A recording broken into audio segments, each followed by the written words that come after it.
Selam millet, Mert karşınızda. Bugün yine bir inceleme videomuz var. Bana en az 200-300 kişi bu kulaklığı inceler misin diye sordu. Sebebini gerçekten bilmiyorum neden bu kulaklık. Ama sonrasında kulaklığı araştırdım. Kulaklık tam bir fiyat performans kulaklığıymış. Hatta rakibi HyperCloud 2 deniyor. Bakacağız, göreceğiz. Videoya geçmeden bir şey eklemek istiyorum. Yukarıda çıkacak bir önceki videoda replika Apple Watch 6'ları tanıtmıştım. Elimde bir siyah rengi bir de gümüş rengi var. Siyah rengini aranızdan birine çekilişle hediye edeceğimi söyledim. Çekilişe katılmak için videoya gidebilirsiniz. Ama tabii ki bu video bittikten sonra. Evet, konuğumuza gelelim.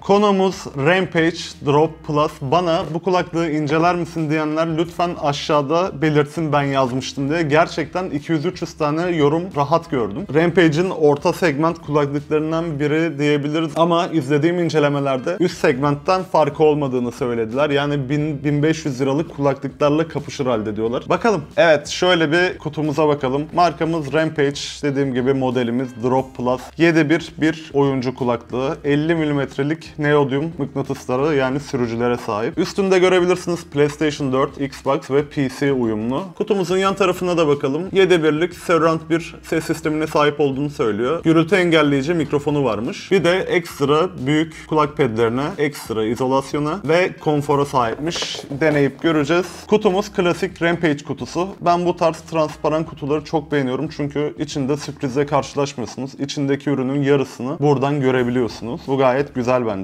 Evet, kutumuzu açalım ama bıçağımız yok. Çok güzel olmadı ama herkes helal etsin. Evet. Pıta. Çıt. Evet. Kutumuzda başka bir şey kalmadı. Hemen paketleyelim. Evet, kutu içeriğimize bakalım. Bir tane kullanım kılavuzu çıktı. Tabii ki içinde Türkçe yer alıyor çünkü bilmeyenler için söyleyeyim, Rampage bir Türk markası. Kitapçığımızın en sonunda da garanti belgemiz yer alıyor. Garanti süresi toplamda 2 yıl. Evet. İlk kablolara bir bakalım. Bu arada kablolar bayağı kaliteli gözüküyor ama. Evet. Şöyle bir AUX kablomuz çıktı. Toplamda 1.8 metre. Şöyle göstereyim, bu kulaklığımıza takılacak kısım yeşil uçlu olan. Oradan ayırt edebilirsiniz ve üstünde aynı zamanda kilidi mevcut. Bunu da göstereceğim. Bu kolay kolay göremeyeceğiniz bir özellik kulaklıklarda. Bunu kaldırdık.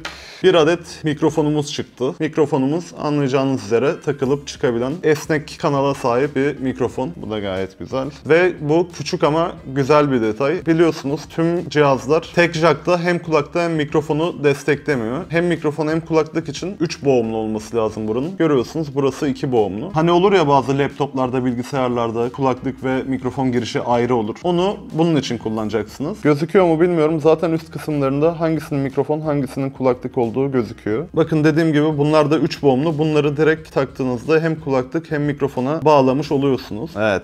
Şimdi asıl yere geldik. Alışkın olmadığımız bir şey. Type-C uçlu bir kablomuz var. USB tip A'dan tip C'ye çeviriyor. Bu tip C girişi kulaklığımıza bağlanıyor. Ve diğer AUX kablosuyla bu kablonun arasındaki farkı da birazdan söyleyeceğim. Ama ilk önce biraz kulaklığımıza bakalım. İlk defa ben de sizinle birlikte inceliyorum şu an. Biraz bakmak istiyorum sana nasıl olduğunu. Evet, neyse ben bir 2 dakika kadar kulaklığa baktım sadece fiziksel olarak. Şimdi birlikte inceleyelim. Kulaklığımızın üstünde Rampage logomuz var. Gayet güzel bir şekilde işlenmiş. Sony deri bir kaplamaya sahip. Hem pedleri hem üst kısmı. Esnek bir kulaklık. Bu gerçekten önemli çünkü uzun süreler kulağımıza taktığımız için oyun oynarken bir yerden sonra baskı yapıyor ve rahatsız etmeye başlıyor. Bunun esnek ve düşük dirençli olması gayet güzel. Kulaklığımızın yan tarafına gelelim. Kulaklığın geneli ABS plastik. Belli kısımları da metalden yapılmış. Bu ızgaranın olduğu bölüm metal. Ve sadece boş görüntü değil, aynı zamanda hava kanalları var bunun içerisinde. Bu da izolasyonu arttırıyor açıkçası. Taktığınızda böyle içeride kalan havayı dışarı atıyor ve kulağınıza daha iyi yapışmasını sağlıyor. Şu arka paneline gelelim. Buradan ses açma kısma tekerimiz var. Burada mikrofonu aç kapa yapabileceğimiz bir tuşumuz var. Burada kilitlenebilir AUX girişimiz var. Burada Type-C girişimiz var. Burada da mikrofon girişimiz var. Kulaklığımız dolu dolu açıkçası. Ben pedleri de beğendim. Bu pedler bu arada hafızalı pedler. Kulağınıza takıp çıkarttığınızda eski haline dönüyor. Yani uzun kullanımda böyle ezik büzük olmuyor bunlar. Bu da gayet güzel. Ufak tefek detaylar var. Bakın şurada kırmızı çizgiler var. Bunlar ayrı ayrı bir agresiflik katmış. Bu kablolar spiral şeklinde. Spiral şeklinde olması gayet güzel olmuş. Esnek yapıda olduğu için çok çektiğinizde kulaklığı kopma vesaire olmaz.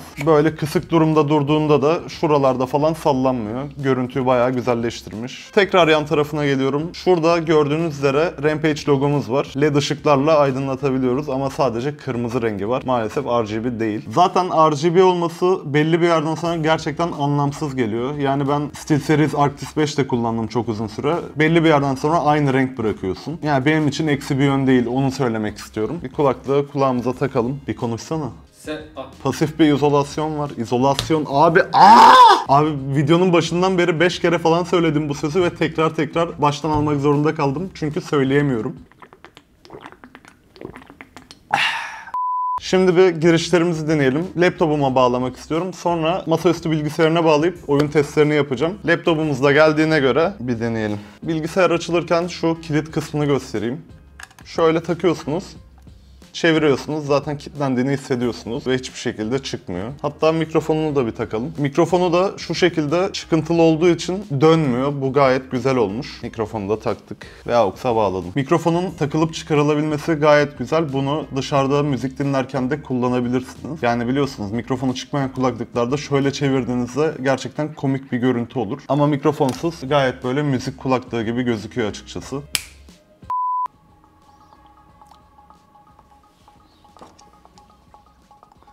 Bir dakika. Al bir dinle. Beğeneceğim mi? Ben beğendim şeyini. Başlatıyorum. Tepkini kameraya göster, bana değil. İyi değil mi lan? Çok fazla değil mi? Daha ses açılıyor bu arada. Daha kulağa vuruyor. Değil mi? Bu arada ben çok böyle müzikten, sesten anlayan bir insan değilim. Emre benden çok daha fazla anlıyor. Adam zaten müzisyen. Onun onayından geçtiyse müzik konusunda benden de geçti ama inanılmaz tatlı böyle şey bir bası var. Nasıl söyleyeyim? Gerçekçi. Hani bazı equalizer'a oynanmış kulaklıklar olur. Bangır bangır verir ama rahatsız edici bir cızırtı da gelir ardından. Bunda öyle bir durum yok. Oha, titriyor lan kulaklık ama tabii bunu son seslerde alabiliyorsunuz. Bu arada şuna da değinmek istiyorum. Type-C kabloyla AUX kablosunun arasındaki farkı söyleyecektim. Onu hemen söyleyeyim. AUX kablosu ledleri yakabilecek gücü çekmediğinden bu gördüğünüz logonun ışığı yanmıyor. Ama USB ile yani Type-C ile bağladığınızda zaten göreceksiniz oyun performansını denerken. Işıkları yanıyor ama bir şey söyleyeyim mi? Müzikte bu kadar iyiyse ses, ben oyunda da kötü olduğunu düşünmüyorum. Yani o kadar yorum yazmakta haklıymışsınız açıkçası. Hadi şimdi yavaş yavaş oyun testine geçelim. Evet, oyun testine geçelim dedim ama mikrofon testini tamamen atlamışım. İlk mikrofon testini yapalım. Siz de bir dinleyin. Evet, şu an sesimi Rampage Drop Plus'tan alıyorsunuz. Size göstermeden önce, daha doğrusu dinletmeden önce kendim ses kaydı alıp dinledim. Ses gayet güzel çıkıyor. Altta biraz bir dip ses mevcut, onu söyleyeyim. Ama bu dip ses oyunlarda vesaire olacağını düşünmüyorum. Ses kaydı falan alırken yaşayabilirsiniz sadece bunu. Ardından şu üstündeki süngeri P, T gibi konuşurken patlayan harfleri biraz daha azaltıyor. Yani seste bir patlama yaratmıyor. Mikrofonu ağzınıza çok yakın tutmanızı tavsiye etmem. Uzaktayken biraz daha kaliteli alıyor sesi. Yani şu gösterdiğim mesafe yeterli olur. Şimdi bir de mikrofonu kapatacağım. Basıyorum. Tekrar açtım şu an. Yani bu da gayet güzel çalışıyor. Neyse hadi şimdi oyun testimizle devam edelim. Evet, yine bir Counter'a girelim. Yine tabii ki ölüm maçı. Bu arada üstündeki tekerden sesi açıp kıstığınızda bilgisayardan açıp kısmıyor. Kendine ait bir ses kanalı var, oradan açıp kısabiliyorsunuz. Bu arada şunu da ekleyeyim. AUX'la bağladığınızda 7.1'i alamazsınız. Yani USB ile bağlamanız gerekiyor 7.1'i kullanabilmeniz için. Yok ben AUX'la oynayacağım diyorsanız, illa zorluyorsanız 2 kanallı ses alırsınız, onu söyleyeyim. Hadi başlayalım. Oğlum o kadar ses var ki her yerden mermi sesi geliyor. Bu arada 7.1 bazen beni de rahatsız ediyor ses olarak. Çünkü her yerden ses duymak dikkati dağıtabiliyor. Neredesin lan minnoş? Gel, biri geliyor. Benim ayak sesimmiş lan.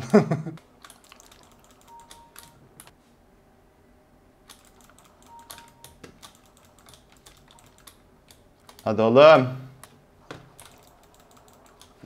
Duydum da adamı, çok geç döndüm ya. Geliyor biri daha, işte geliyor. Özel harekat. Surprise motherfucker. Ya adam mısın ya? oyuncusun be. Oyuncusun be. Noob bana mı dedin noob diye? Yine Ruslar kavga etmeye başladı. Sukabiliyet. Oğlum benim tekrar Counter'a geri dönmem lazım ya. Hiç elim falan çok yavaşlamış. Zaten öyle muhteşem bir oyuncu değildim de. Evet.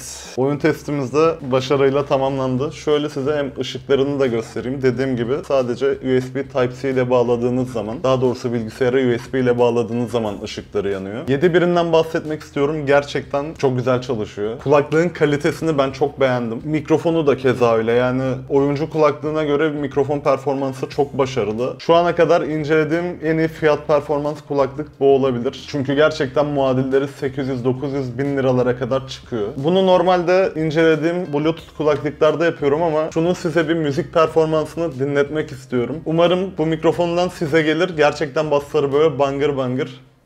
Evet, şimdi yine telifsiz müziklerden açacağım ama böyle çatla patla sevdiğim bir müzik var. Ondan açacağım. Kendimi şu an Mesutcan Tomay gibi hissettim bu arada. Mikrofonu kulaklıklarımızın arasına koyuyorum. Şöyle tutuyorum elimle. Sesini de yükseltiyorum. Hadi bakalım.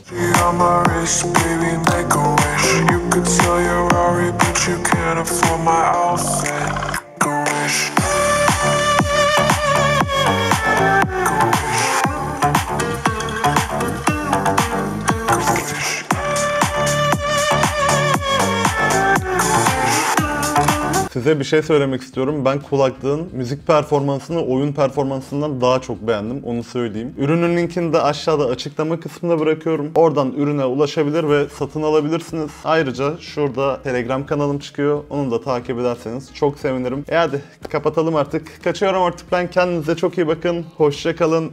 Bay bay.